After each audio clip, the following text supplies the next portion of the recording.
Sa konteksto ng evangelism sa Biblia, ang tawag kay Jesus bilang Lord ay Savior ay nagpapakita ng dalawang mahalagang aspeto ng kanyang pagka-Diyos. Ang Lord ay nangangahulugan ng si Jesus ay may ganap na kapangyarihan at otoridad bilang Panginoon ng lahat ng bagay.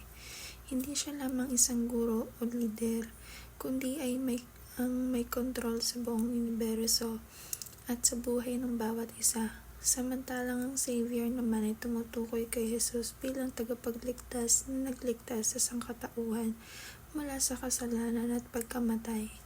Sa pamamagitan ng kanyang sakripisyo ng kamatayan at muling pagkabuhay, binigyan niya ang mga tao ng kaligtasan at pag-asa sa buhay na walang hanggan.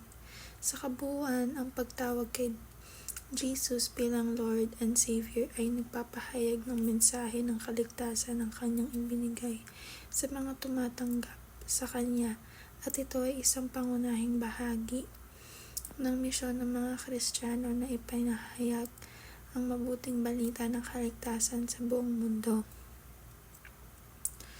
Ang 2 Peter chapter 1 verse 11 ay nagsasabi na ang mga nananampalataya at sumusunod kay Jesucristo ay makakapasok sa kaharian ng Diyos ng sagana.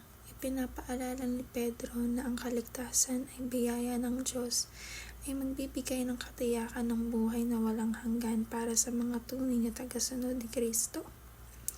Live worthy of the gospel of Christ ay isang paalala sa mga Kristiyano na mamuhay ayon sa mga turo at halimbawa ni Jesucristo. Pinapahayag nito ang kahalagahan ng pagpapakita ng pananampalataya, hindi lamang sa salita kundi sa mga gawa.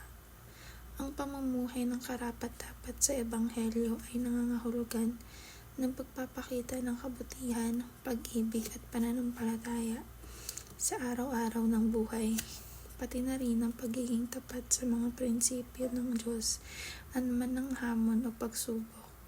Ang ganitong pamumuhay ay isang saksi sa iba tungkol sa kabutihan at kaligtasan na dulot ng Ebanghelyo ni Kristo. Share the earthward gospel of the kingdom ay nangangahulugan na ipahayag ang mabuting salita tungkol sa paghahari ng Diyos sa mundo. Ang earthward ay tumutukoy sa pagdadala ng mensahe ng kaligtasan at pag-ibig ng Diyos sa bawat sulok ng mundo sa pamamagitan ng pagkilos at mga salita. Ang Ebanghelyo ng Kaharian ng Diyos ay isang mensahe ng pag-asa, kapayapaan at kaligtasan, na ang layunin ay hindi lamang magligtas ng kaluluwa, kundi ipakita rin ang kapangyarihan ng Diyos sa ating mga buhay, komunidad at sa buong sangkatauhan. Ang pagpapahayag ng Ebanghelyo ay isang mahalagang bahagi ng misyon ng mga Kristiyano na ilahad ang magandang balita ng pagdating ng kaharian ng Diyos sa lupa. Evangelize all areas of life under the Lordship of Christ ay nangangahulugan ng ipahayag ang Ebanghelyo at isabuhay ito sa lahat ng aspeto ng ating buhay, mula sa personal na relasyon, trabaho, pamilya at komunidad. Pinapakita nito na si Kristo ay may otoridad, hindi lamang sa espiritual na buhay kundi pati na rin sa lahat ng praktikal at pang-araw-araw na bahagi ng ating eksistensya. Ang bawat bahagi ng ating buhay ay dapat